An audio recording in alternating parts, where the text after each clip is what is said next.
안녕하세요. 소보로방입니다.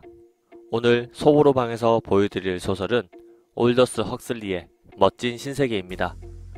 우리들 1984와 함께 세계 3대 디스토피아 소설로 유명하죠.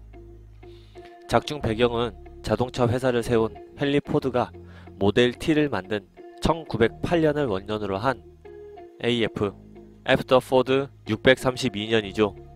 그러니까 2540년, 약 500년 후입니다. AF란 단어에서 알 수 있는 것처럼 최초로 컨베이어 벨트 생산 방식을 개발한 포드가 신격화되어 있는 소설.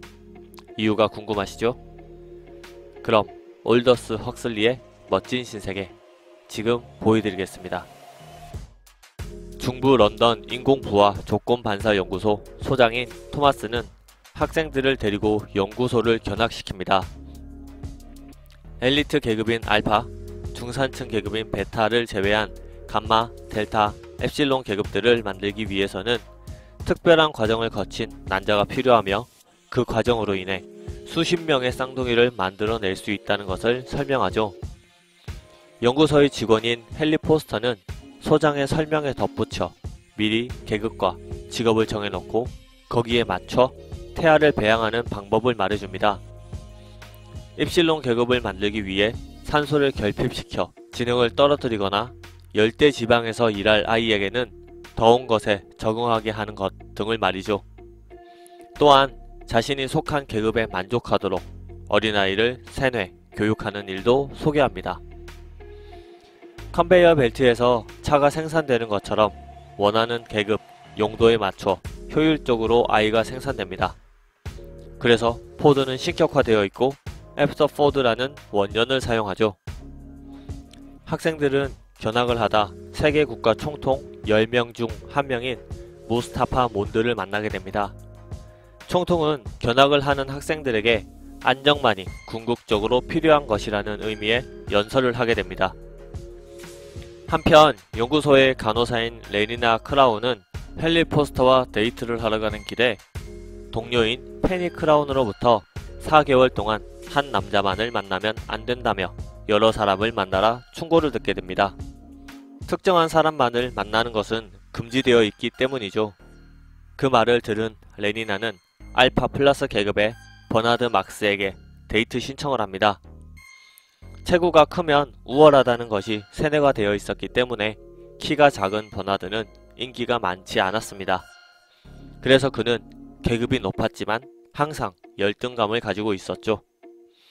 그는 다른 사람들과 다르게 국가에서 배급하는 마약의 일종인 소마를 사용하는 것을 꺼렸고 무분별한 만남도 좋지 않게 봐서 체제에 적응을 하지 못한 외톨이였습니다. 그래서 주변 사람들로부터 평판도 좋지 않았죠. 그런 그에게 인기가 많은 레니나가 데이트 신청을 하자 모두가 놀라고 버나드도 놀랍니다. 버나드는 레니나와 약속을 한 뒤 친구인 헬르몰츠 윗슨을 만나러 갑니다. 헬르몰츠는 버나드와 마찬가지로 알파 플러스 계급이었지만 건장하고 유능한, 그래서 여자들에게도 인기가 많은 사람이었습니다.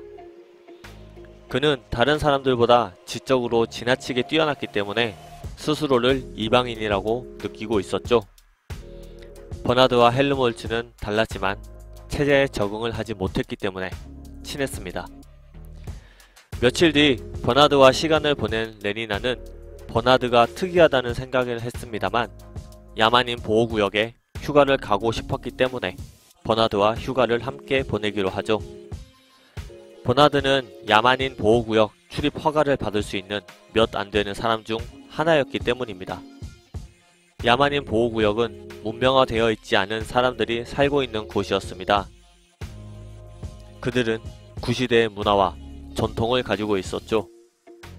세계 국가는 그들을 전기 울타리 속에 가둬놓고 보호구역으로 만들어 관리하고 있었습니다. 버나드는 야만인 보호구역 허가증에 서명을 받기 위해 소장을 찾아갑니다.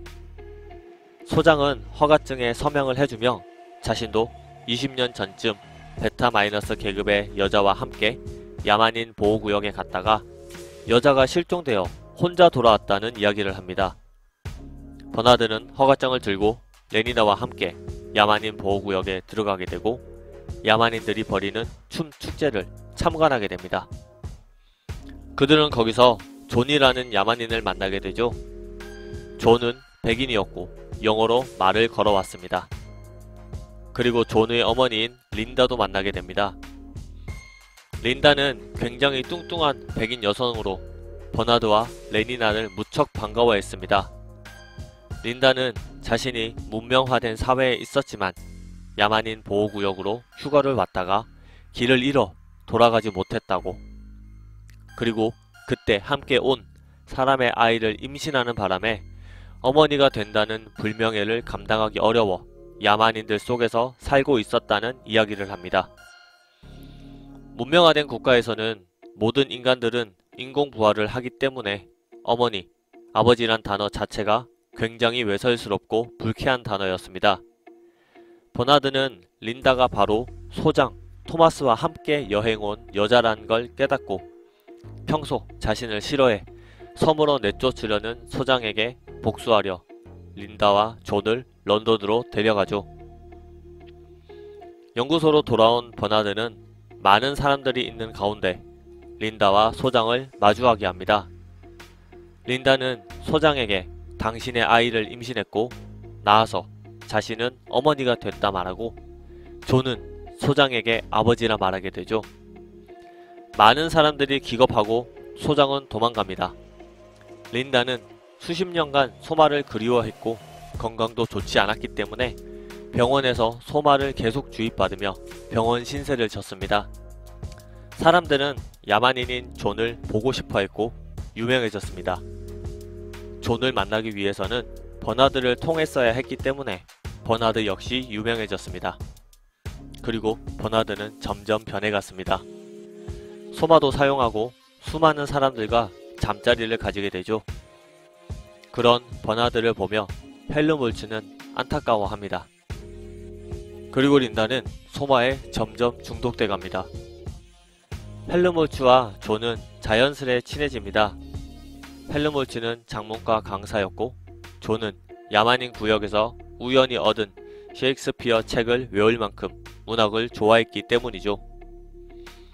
존은 얼마 지나지 않아 자신이 살아온 도덕적 가치관과 너무나도 다른 문명을 제대로 받아들이지 못하고 버나드가 데려온 사람들조차 더 이상 만나려 하지 않습니다. 버나드의 평판은 나빠졌습니다. 한편 레니나는 존에 대해 호감을 가지고 있었습니다. 존 역시 아름다운 레니나를 처음부터 좋아했죠. 어느 날 레니나는 존을 만나기 위해 존을 찾아가게 됩니다. 존은 갑자기 찾아온 레니나를 보고 설레었지만 사랑을 배제한 채 잠자리를 위해 옷을 벗고 적극적으로 다가오는 레니나를 보고는 기겁을 하고 그녀에게 창녀라 부르며 비난합니다. 그때 병원으로부터 전화가 옵니다. 린다가 죽어가고 있다는 내용이었죠. 존은 소마 중독으로 임종을 맞이하는 린다를 보고 죽음을 익숙하게 받아들이는 교육을 하고자 어린아이들을 데리고 온 간호사들을 보며 문명을 혐오하게 됩니다. 그리고는 델타 계급이 소마를 배급받는 곳에서 소마를 들고 난동을 피우게 되죠. 결국 그는 경찰에 잡혀가게 됩니다. 버나드와 헬름홀츠 그리고 존은 총통인 무스타파 몬드의 사무실에 불려가게 됩니다. 그곳에서 총통은 세 사람에게 이야기를 하죠. 자신 역시 버나드와 헬름홀츠처럼 체제의 이상함을 깨달은 사람이었고 섬으로 추방당할 뻔했다고. 하지만 그는 현 체제를 유지시키기로 결심했고 지금 자리에 있게 되었다고. 그리고는 버나드와 헬름홀츠를 섬으로 추방할 거란 이야기를 합니다. 버나드는 총통에게 비굴하게 무릎을 꿇고 섬으로 보내지 말아달라 하지만 총통은 거절하죠. 헬름홀츠는 버나드를 지켜보기 위해 같은 섬으로 추방해달라고 요청합니다. 존은 현 세계가 잘못되었다는 걸 총독에게 말하지만 여러가지 근거를 대며 안정과 평화를 위해서는 지금의 체제가 최선이라는 총통의 논리에 말문이 막히죠.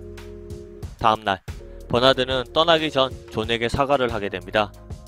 존은 총통에게 그들과 함께 섬으로 보내달라는 요청을 했지만 총통이 거부했다는 사실을 말해주죠.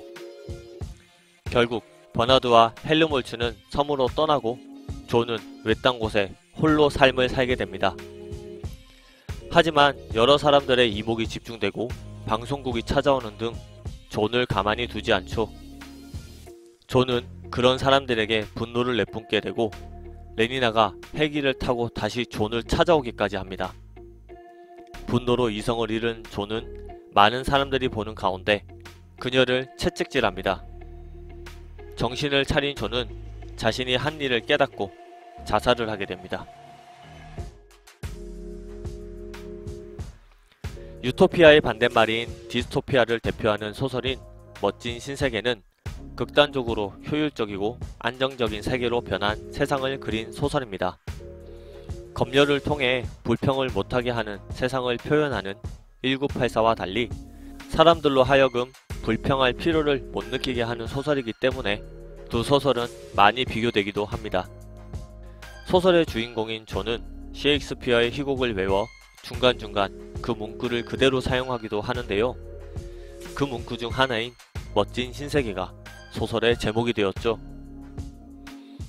소설의 막바지에 나오는 세계 총통 중 한 명인 무스타파 몬드와 존의 논쟁은 이 소설의 하이라이트라고 볼 수 있습니다. 세상을 이끌어가기 위해 인간을 태어날 때부터 통제하고 세뇌하여 인위적인 행복을 만들어주는 것이 옳은가에 대한 논쟁으로 볼 수 있죠. 여러분들은 어떻게 생각하시나요? 소보로방에서 보여드린 소설 올더스 헉슬리의 멋진 신세계였습니다. 영상이 마음에 드셨다면 좋아요, 구독 버튼을 눌러주세요. 감사합니다.